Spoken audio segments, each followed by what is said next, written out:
scores came back in the average to high average range. There was a psychological evaluation that was completed in 2016 by Dr. Kawaja at Bon Secours.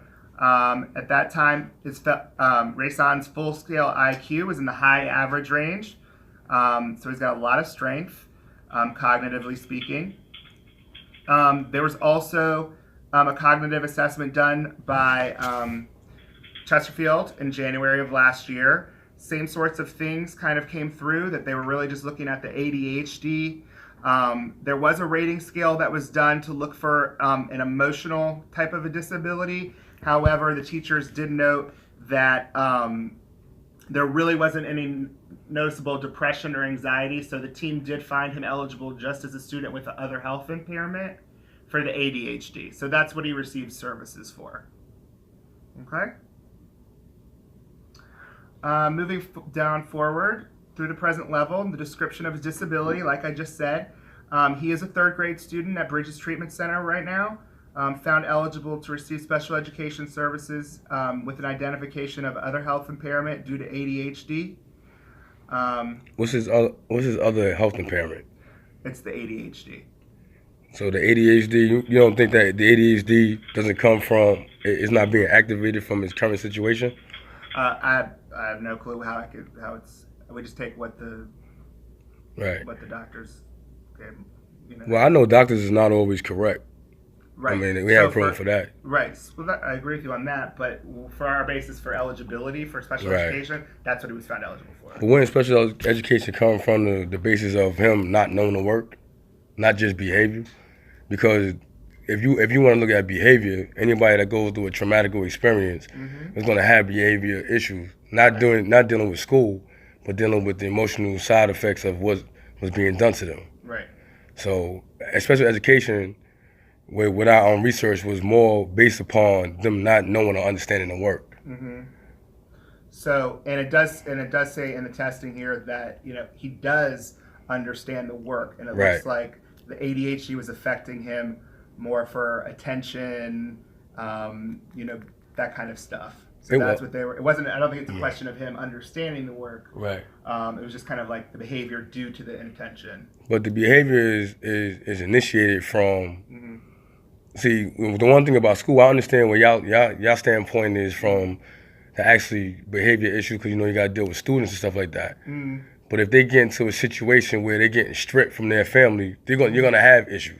Right. Regardless if another party feels that family member shouldn't be around or whatever, that's just on them. But because when I had him, he had no issues in school. Yeah, you know, he was on the bus with his brother.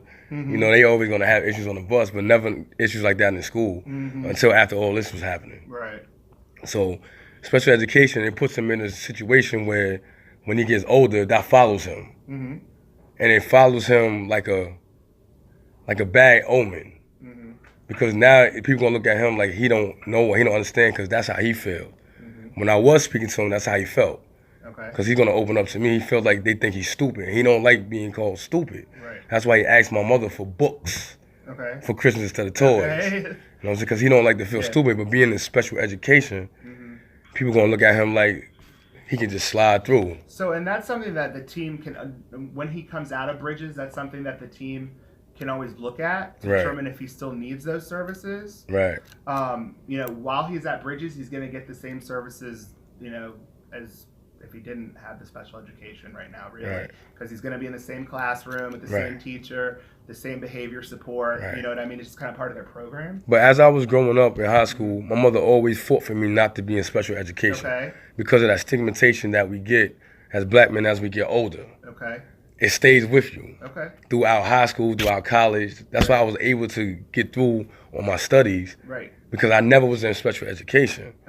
Because regardless of my behavior issue, which I really didn't have too many when I was young, because I went to Catholic school. And then, so I was home teaching them to be on that same level. Like, you gotta keep your behavior in check, but at the same time do the work. That's why, in a sense, he's good with his work. His behavior issues, which people say is hereditary, coming from his mother or me, whatever the case may be. No, you're gonna have your own characteristics. But to put him in special education, it makes him feel, and other people look at him as somebody that we can. When he was on a 504 plan, it was just okay, yeah, right. Just put him in the front of the class and next to the teacher so they can say, concentrate on doing your work. That's how far I wanted to go with him. Right. IEP is extreme. It's extreme now. Now it's on. I mean, there is nothing left than just an IEP. Now he's in Bridges, which is to me is more like being in prison, incarcerated, because now you get taken away, and then for a child to see his father get taken away like that too, in his mind he's like, oh, I'm not trying to go through that. So it's like revisiting what we're taught during like in school what slavery was. You show the child what the father's going through, and then you teach the child, if you want to be like that, you're gonna listen to it. You need to calm down. So he's going through an emotional distress. Right. So special education, we talking about education. That's emotion. That's something different. Right. That's more with therapy. That's more like reconnection. Right. Special education is like more like, well, we need to especially educate. I know his behavior, but his behavior is stemmed upon a situation that's being caused outside of the school. So it makes the school system go through something that they really don't understand. Like, oh, what's going on with this kid? Why is he acting like this? Because only me and social services will know what's going on on the emotional side, which can affect the behavior in the classroom, which we know we need order in order to establish a classroom setting to be calm. Right. So, and I agree with that with a lot of what you're saying, sir.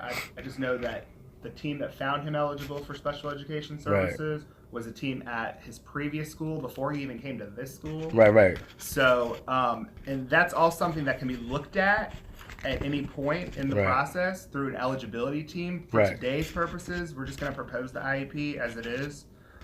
Just kind of set him up with the best resources and accommodations, like you said, the 504. He still gets those accommodations. So just trying to make it as successful as while he's in Bridges. But that's why I don't agree with the and I was denying the IEP before. Okay. For the simple fact is that I know him. Right. And I understand what he's going through, because he when I was able to talk to him before they took it away from me, he used to voice his opinion to me, because I said you can always voice your opinion. Now he doesn't have that, so he's put in a situation where either I'll follow suit or I'm gonna get punished. Because to him, he's being punished. That's a punishment. You've been stripped away from everybody now. So with that being said, it's more of a and plus it's like the way I teach him, learn the stuff that you learn in school. You gotta get A's and B's and stuff like that. I'm a very big advocate of getting good grades. But those grades stem further than that. Because I was an A and B student. People, And he's got A's and B's, right, Miss Cornelius? Can you speak to that? He's a very good student. He works hard. He seems to enjoy school. He raises his hand and volunteers. His scores from the assessments don't surprise me, because he shows me that in class daily. Well, that's because like I used to do competition bodybuilding, and I always told them don't never take a participation trophy, which means like, and I feel like sometimes special education will do that. If you fail a test, don't just say, oh, you did a good job. No, you failed the test, so now you gotta come back, study harder, so you can pass the test on your own. So that's why I don't like participation. And I know sometimes, like special education, I like to work in a group home. Okay. So I know that sometimes they get pushed through just a little bit. It's a little push. No, I don't want you to study more, because when they used to come home every day from school, education continued. Because I want to know what you learned in school so I can help you with it in case you didn't understand it while you was in school. Because I know teachers got a lot of students. But it's just me and you now. So I want to see what you learned. So let's go over this again. We're going to keep on going over it. So when they got it, they got it. That's why he's kind of like, he's okay with school. I was learning that with Soraya before all this happened too. That's his sister. And we used to all sit at the table as a family, because I know your environment determines how you work in school. So if I have a unstable environment, I'm going to have an unstable environment in school. I'm going to bring it to school with me, especially as a child. Because unlike an adult, we don't know how to separate our environment from our workplace. Like I can be stressed out at school, and then go home, go to work and be okay. As you're a child, you bring that with you. So I try to keep it a less stressful environment at home, So they can. That's why they never got in trouble in school like that. It was just that he liked to talk and he liked to play a lot.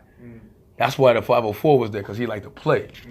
Then it became something different when he found out that I got taken away. See, that's the problem. Because had this not happened, he wouldn't be in the IEP. Right. So he was found eligible when he was with the Crows. Right. Correct? Right.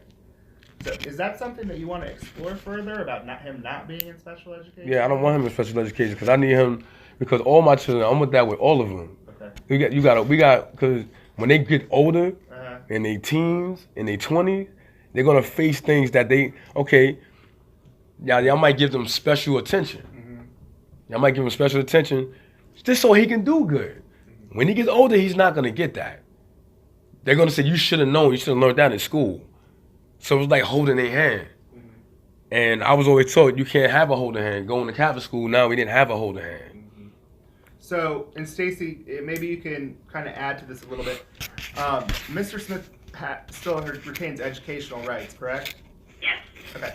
So if that's the case, sir, if you want to go through and take him out, you have of special education, you have every right to do that. Right. It would have to go through an eligibility team, which we would set up through Chesterfield, which would be through the team here, right? Because he's enrolled here, right, Janine? Yes.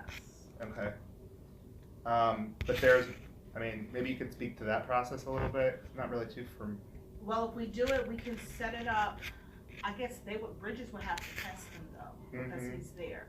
I can set up the permission slip Dad can sign, and it will start from effective. If this is the route you want to go, Right. It would start from today, and that starts the window of the 65 days to have him tested, and and then we'll meet after that, and we'll determine based on their scores if they consider the ADHD, which will have him qualify under OHI if he's ED, emotional disability, and it's like 11 criterions if he falls up under any of those. Right. It doesn't mean we might test him, they might test him and then they might find something else. Right. We won't exclude him Right. completely out of it. Right. So that's what I need you to be aware of. So we might be able to say we can take off ADHD. Right. But does he have a medical diagnosis of ADHD? Well, yeah, he got one from. Yeah, he absolutely does. I'm looking at his medical diagnosis right now. Okay, so he has a medical diagnosis. Only thing I can say from that standpoint, Dad, is if you just say you want to just sign him out completely, the accommodations are going to go away with it as well. Right. And so it's not. I understand you're saying you don't want him to be stigmatized. You don't want that over him. But if we also teach him that just because you have ADHD, that doesn't define who you are as an individual. Right. If he can accept that and he can overcome it, he can still be a successful human being later on in life, even having ADHD. Right. And an example here is we have group counseling every week, and our school psychologist meets with them, and she has ADHD, and she has her PhD, she's a doctor, and she tells them that every week in group, because she's like, you know how I get, I'm starting to lose focus. And they understand it, so it's just having that positive aspect. Not so much as telling them, you're going to be stigmatized or you're going to be looked down because you have this label behind your name. Right. Doesn't define who you are. No, I know when it comes down to him, I teach him, because I told him that before. Because I remember when we went to the doctor and they said he got ADHD and stuff like that. But at the same time, someone who likes to play shouldn't be stigmatized with ADHD. So I know we have done research with ADHD. Sometimes they be misdiagnosed because people are different. You know what I'm saying? We grow up different. So if you don't understand a child's behavior and you feel like that child's supposed to be like this, then you'll say they can't sit down, they can't focus. But if that's a child being a child, and they say, and like many clinical doctors have said, like, they get overdiagnosed with that. So as a parent, you sit back and say, oh, my child got ADHD. We use that as an excuse. Oh, the only reason why my child is doing like that because he has. No, I don't leave it like that. Because sorry about that. I don't leave it like that is because the simple fact is Are you that. also there? Yes, I'm sorry. Okay, it was just some static. Oh, yeah, okay. So like when it comes down to our son and stuff like that, what I do with him is he needs that one-on-one attention. He's the type of child A group works for him to a certain extent because he likes to do things on his own. That better makes him perform better in school on a one-on-one level because he's getting that one-on-one attention. And then it's the medication. He don't do good with medication. That's the reason why we're vegan. And that's another religious thing because we should talk nutta. So that's why you see with stones and stuff like that because it keeps you focused. So when I stopped him from eating meat, when I stopped him from taking all medication, he was more into himself. Medication is full with salt and sugar. So now he it's not working right with him. So now he starts to act out. And that also is a part of that. That's why I was like, yo, under my religion, we don't do medication. We don't do meat. Because he used to throw up in his sleep.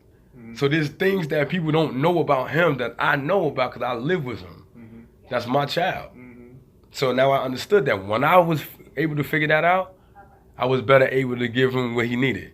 Educationally, behavior-wise, and all that. He likes the outdoors. He likes going outside. When I called him, he complained about going outdoors, but that affects his schoolwork. That's his behavior side. That's why like now it's like giving these medications. He's on all these different types of medications. He's eating meat now. He tells me on the phone, "Your dad, I can't eat that stuff, but I have nothing else left." And that's going to affect him. And this is the research that's out there. Okay. All right. What should we do then? I guess for the rest of for today. What do you recommend? Do you want to open up an eligibility? And like I said, if you do an eligibility, then what that does, it's a whole process where Bridges is going to have to test him. Right. And then they'll see if he's a student that still qualifies as a student with a disability. Right. So you're talking about more as an educational test. Correct. That's what it'll be. It'll be an educational testing. And there's 11 criteria that falls up under. It can be OHI, which falls under ADHD. It can be emotional disability. It can be intellectual disability. And so that's what they'll do. They'll do a whole battery of tests on Rayson. And then based on the scores, we sit back, we reconvene, and we have a whole checklist. And we go through the checklist to see if he does still meet the criterion. And with him having a medical diagnosis of ADHD, 9 times out of 10, it was probably still going to remain on there for OHI. But then it also might find if there's any other disabilities or anything like that. So that's up to you. But he can also qualify for the 504 that he has before with the medical diagnosis. Okay. Hey, I don't mean to correct you, but his name is Rasun, not Rayson. I know that's how it looks when you look at it. Rasun. Okay. Right. Rasun, that's his name. But when it comes, all right, so you saying like they can look at ADHD, but they need to be put in a different category, not a main category. Because let's just be honest, I'm a trainer. I'm a personal trainer. But I do genetic training. And everyone cannot eat the same. Men and women can't eat the same. Caucasian and African American men cannot eat the same things. It's a fact. That's where you get the eating by your blood type. He has to be tested on a level that a black person would be tested on, not just a generalization. Because like if you excel in one thing, we excel in different things. Where other people excel in different things. Everybody's different. Well, this would be a standardized test, so it's a comparative to kids the same age, peers. It's not. It doesn't differentiate between race. But I'm saying, but people learn on different levels though. Right. Now I hear what you're saying. Everybody learns on different levels. So for instance, like he's good with like nature stuff and putting stuff together and things of that nature, but he likes to move. Yeah. He's a different type of learner. So when somebody see that he has to get up all the time because he's putting things together with his hand and his eye, they'll say that's ADHD because he don't know how to sit down and do it. It's a tactile learner. Right. Ms. Cornelius, do you have students in your classroom with and without IEPs, right? I'm sorry, you're fading there. Sorry, let me move closer. You guys have students in your classrooms with and without IEPs, correct? Yes, we have both. Okay, so he would still be in the same classroom, still receive the same kind of education while he's at Bridges. Right. So nothing would change there. Do you guys have anything else you'd like to add in terms of? I'm going to, based on what Dad is saying, and since he does hold educational rights at this point, I'm assuming that we're going to stop with this. You don't really want to move forward. No, not with IEP. No. Okay, so we're going to kind of switch up our meeting. Is that something that you guys are able to do there? Do you guys have like a Woodcock Johnson or something like that? I mean, we do. I mean, I'm looking at scores that are, just about a year old or so. That's true. He just I don't know have what a bunch of more testing we can done. do. Right. He did just have a bunch of testing. And that's a whole year. other thing, Dad. Because he was just tested January 2018, they're going to administer the same exact exams that he did last year, so the numbers are not going to really show this much of a disparity and change it. And usually what happens is when you have a student with an IEP, they get tested every 3 years because that's when they have the growth and you can see some change. He was just tested honestly a year ago. So in terms of his scores, more than anything, they might actually go up. Because he is a bright student, we're not going to have any scores really to compare data against. Because it's only a year old. So that's what they're trying to say there. We can always say, yes, go ahead, but we're probably going to be sitting here with the same exact scores, if not elevated, with the same numbers because it's only a year old. Yeah, so if the score is elevated, then he wouldn't need an IEP then. Well, see, it's the IEP. They're just saying in terms of, it's going to say in terms of how he comprehends materials, is how he reads, and based on that, the ADHD is still going to be there. And like I said, when Mr. Bernakowski was saying, he can still stay at Bridges. He'll just have a 504 plan. But then we have to look at when he leaves Bridges and transitions back. What does that look for him then? But do they have a 504 plan here? Well, here, this program is IDP. This is the intensive day program. And in this program, I service 12 students. We have 2 classrooms. Everybody in here has some type of disability, wherever it ranges from. What is? It's just 2 smaller classrooms. We have 6 students per classroom. But they still do the same exact curriculum as gen ed. Only difference is we have the ability to have more fluctuation in terms of giving accommodations. Opposed to having a class of 24, we have a class of 6 and then 2 adults in a classroom. So that's the difference with our program. We're a school within a school, but they do the same exact thing as gen ed. If I took you from his classroom to another 3rd grade, the lesson plans are identical. The teacher plans with that grade. It's the same curriculum. It's just a smaller condensed class. Whereas I see what you're saying. If he's in a gen ed class and he needs to get up and take a walk, teacher's going to say, sit down, sit down. Whereas here, he can have a high-end desk. He can have that accommodation in the classroom where if he just needs to stand, he can stand, stretch his legs, do a little run, and then come right back. So that's what we have here. And so that's what happens. So if we test them, the scores are probably not going to change that much. They're probably going to be around the same thing. And will he still have a disability? He'll still have the ADHD, so he'll still have the 504 plan. So that's where we're standing. Yeah, and that would follow him anywhere he went. But a 504 is way different than an IEP though. It's just accommodations, essentially. So, but IEP is like you ain't at the extreme now. Like we can't go no further than there's nothing after IEP. IEPs are like the last step when we come down to education, on the educational side.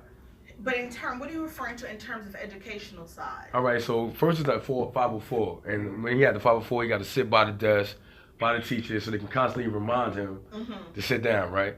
The IEP, you take him out of that general education class. No, I'm talking about you just take him out of the classroom. Now he got to be monitored a little bit more. I have a student right now who's in this program, who's transitioning back to gen ed. He has an IEP and he's in a gen ed classroom. Oh well, Swift Creek was a little bit different than that. So, and that's what I want you to understand. Just because he has an IEP, it's just going to say he has an IEP, and for ADHD, he's under the disability of OHI. These are his accommodations. That he can sit in a gen ed classroom. With that, he would just have extra supports in place for him. That basically, it's like an umbrella where it's more of a protection thing. So if he does do A, B, C, or D, it's not an automatic dismissal or automatic suspension because he's under that umbrella. He's somewhat protected. Whereas if you just have him in there and he doesn't have anything to stand on, the phone calls are going to start to call. You're going to get the phone calls. It's going to be removed from the class, the removal from the school, and things of that nature. You see, that part right there is what I'm scared of with him, because then it's like, okay, I know I can't get in trouble because I have a 504 or because I have an IEP, so I know I can get away with this much because of that.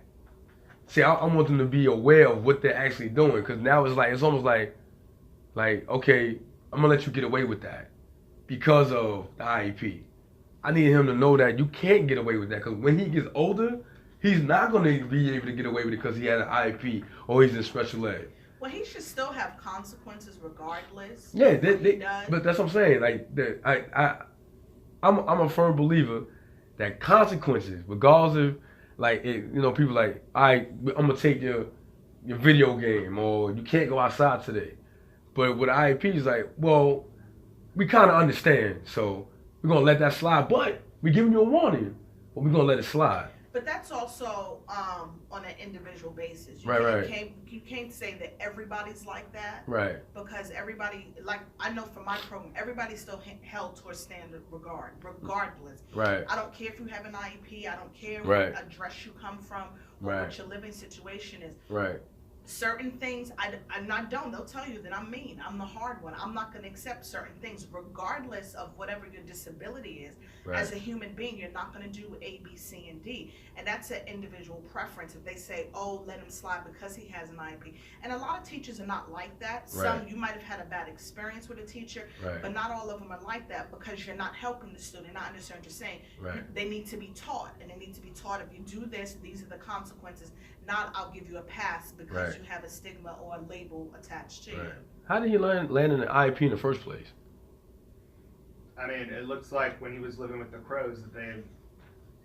Yeah, he was struggling in school a lot, so they wanted to put him in the smaller class, and he did extremely well with the more structured, smaller class size. Oh, so he... But so he was at Swift Creek, right? And then he came here to the IDP program at Curtis, right? Yes. So when he was first found eligible last January, then is that when he came to y'all? No, he didn't start with us until the fall. Okay, so he finished out last year at Swift Creek. Correct. And then started here. Okay. So when he first started, so they put him in a smaller, in a self-contained classroom at Swift Creek when he first was found eligible. Is that right, Stacy? That's my understanding. Okay. But at the same time, like, see. I didn't have no problems with him like that. Mm-hmm. We had a 504. That was it. He was. I used to go to the school on a regular. Like, they still remember me when I walk in there because I was that dad that was always at school making sure that he was okay. Right. Mm-hmm. So, and it's saying that his IEP started in January 2018, right? Mm-hmm. That was right after all this stuff going down. So, that's what I'm saying. If you look at where the behavior issues happened at, it didn't start because of school. It happened because he didn't know what happened to me. Mm-hmm. He was told what happened to me because he wasn't around. Mm-hmm. So instead of looking at it like, oh, it's just his ADHD that's doing that. That's not his ADHD didn't make him act out like that. Mm-hmm. You took somebody that he see every day away, so that's the only way he knows how to respond. So instead of saying that, well, let's see what happens if he listens or hears his father talk to him, would that his behavior change? Instead of doing that, oh, his ADHD is going running wild. And that's... So Nick, I know that he can be found eligible under emotionally disabled. Is that a 504 or an IEP? That's a category for an IEP. Okay. If he were to he could essentially have the 504 plan because of the diagnosis of the ADHD. Okay. So that's fine. He doesn't, and if that's all he truly needs are accommodations to help. I mean, Miss Cornelius, I know he's in a very structured program at Bridges, and I'm sure, but what kind of behaviors are you seeing? Could you maybe talk about that a little bit real quickly? Sure, I'd love to talk about that. Okay. Overall, if I look at the big picture of how Raison does on a daily basis, and then weekly, and then looking at how he's doing for monthly statements and stuff, he does really well. He accepts direction and he follows directions. He needs a little support with academics at times. Now, and so we do a PBIS matrix based on behavior, and if he meets 80% of the expectations, this is a school-wide program, he earns something we call a Proud Bobcat. Bobcats are our mascot. And Raison consistently earns the Proud Bobcat weekly. There are occasions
once every 2 weeks where he becomes angry either with himself or with others, and then we use skills that he's been taught to be able to manage those emotions. And he's able to do that. He's able to come back down and. He is. Okay. Well, yeah, I mean, he is able to come back down. You know, obviously we got to look at the level of services that this child is receiving at the moment. You know, you're looking at a classroom of 7 kids. You're looking at individual therapy and group therapy weekly. So it's good that he's being successful there. And Right. All right. I hear what you're saying. Intense services. Right. To help him. Mm-hmm. Mm-hmm. He tends to be somewhat rigid in what he thinks, so that things are not his fault. He feels justified in his behaviors, and that's the kind of talk that we need to let him see his role in any conflict that might have occurred, or how it could have been handled better. Mm-hmm. Okay. You say he feels justifiable, like if he did something, you feel like it wasn't his fault, it was somebody else's fault? He says that. He says that? But those times, was it his fault or was it the other person's fault? Probably more mutual. Oh. Both parties take accountability for their actions. Okay. Okay. So what? So Dad, it's What do we wanna basically, do? it's up to you. Yeah. What we can do is, because he's at Bridges right now, Right. we can continue on with what we have here, with everything the Bridges put together, Right. and once they have like a projected discharge date, we'll have to come back and meet again so we can do his transition IEP. Right. Then what we can do is we can have him come back here, Right. because what's going to ultimately happen, he won't be able to transition right back to gen ed, Right. because that's residential. So then he would come back here to us here at Curtis. Right. He will come back here, and then at that point, depending, I don't know how long it is, we can meet again, and if Right. we want to start the testing Right. and see if there's anything there, we Right. can start the process and get him tested to see if any numbers have changed, if there's any other disabilities, if there's anything else going on, and we can take it from that perspective. But for right now, he's there. He's in a safe environment. He's Right. learning the skills that he needs to, the coping skills that he needs, accept the responsibility for his behavior, which is awesome, because that's the same thing we do here. Right. So that's what we can just basically do with this IEP. We can just let it go on. If you give us consent, we'll just let it go on. But whenever they decide that he's ready to become discharged, he would transition back to us. Right. And if you say then, you know what, Mrs. Wiggs, I think I want to reopen the testing, Right. we can do it then. And it might Right. be 2 months from now, it might be 3 months from now. But that gives us more time in between to test. Because like I said, if we go to test now, we're looking at 65 calendar days. Right. And if the scores are the same, then we're going to be back in the same boat. I don't want him in the IEP though. And that I yeah. understand. That I don't want him in understand. the IEP at all. So I'm definitely not gonna agree with the IEP at all, because I know I'm under. And am I not blaming myself? Yeah, of course I'm blaming myself. The reason why he acting out in school, because he got to watch his father go through all types of different changes, and of course that affected him emotionally. So, and that's why he's acting out, because he'll come home and tell me, Dad, this is what I did at school, da da da da, and he'll tell me, because I always tell him, take up for when you do it. It's better you tell me the truth than if you lie. So he'll sit there and tell me, I did this, or I did that, or this is what happened. That's what he tells me. So I could better assess what's going on, and so we can sit down and talk about it. So you think I don't know it's because of me, the reason why he's acting out? Because I raised him like that. So of course he sees his father, so he's gonna follow suit, like, oh, where's my dad at? So, oh, nobody listen to me? This is how I'm gonna act out. This is what I'm gonna do. Now he's scared, because now he got put in a situation that's away from his brother and sister that he grew up with. So that's where it's coming from. Do I blame myself? Of course, every day. I blame myself every single day. And not because of him acting out, because had I not been in the situation, he wouldn't be in his situation. He blames me. He look at me like, Dad, what happened? Yeah, I can't explain that to you. When we get a chance to sit down and talk, then I can explain it to you like that. So, and that's why I don't think an IEP is good for him, because it's more of me. he don't get to talk to me at all. So I know there's a lot of other stuff behind the educational side, but I understand that's where it comes from at all. So if I get a chance to, when I be speaking to him, I'm like, yo, listen, we talked about this before. We already know where we at. Remember, use your brain. Use it. Show people how smart you are. Don't show people the other side. You don't have to. That's why I have stacks of books. Right. And I make it fun.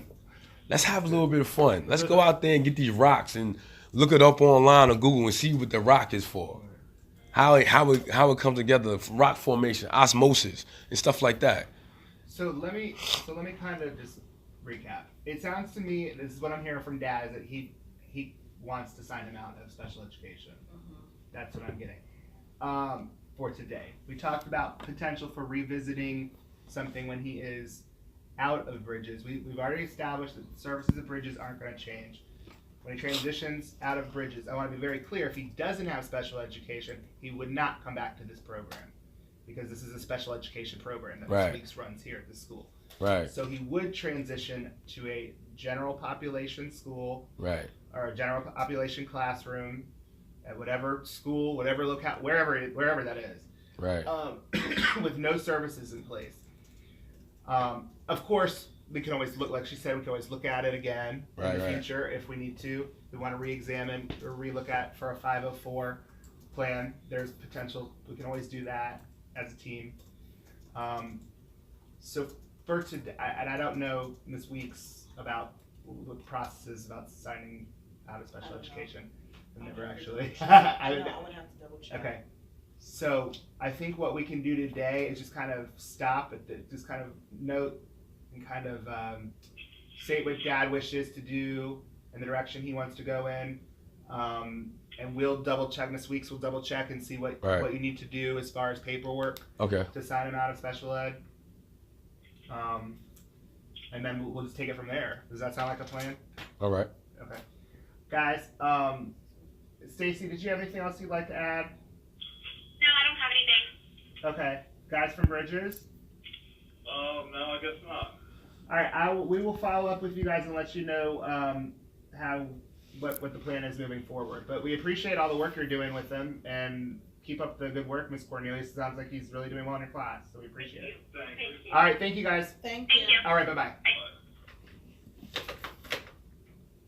just said he expressed concerns of signing him out of special education. And I guess we just write the dad didn't sign the IEP. Yeah, we'll just note that. He don't need an IEP. I know what it is. And I understand what you're. Are we? Can we? Oh yeah. Can't let up, man. I can't let up. Can't let up, man. I'ma with it. If you with it, let's get it. Can't let up, man. I can't let up.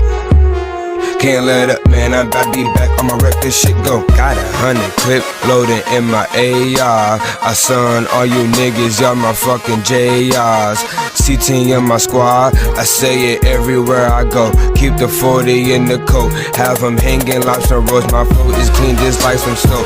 That rap truth against the grain, I admire. That woman pacing landscape for my words. Track tires, money, all that I desire. Nigga, I'm just getting higher by the minute. Check your fitted, or your bitch, yeah I hit it. Getting money, yeah I'm with it. Took a breath cause I needed it. Got a bad bitch, so conceited it. Took her to the crib and she proceeded it. I'm just talking shit, I'm a shit talker. Fast and furious like Parker Walker. Hit him with a hook, he gon' need a walker. Oh man, can't let up. Man, I can't let up.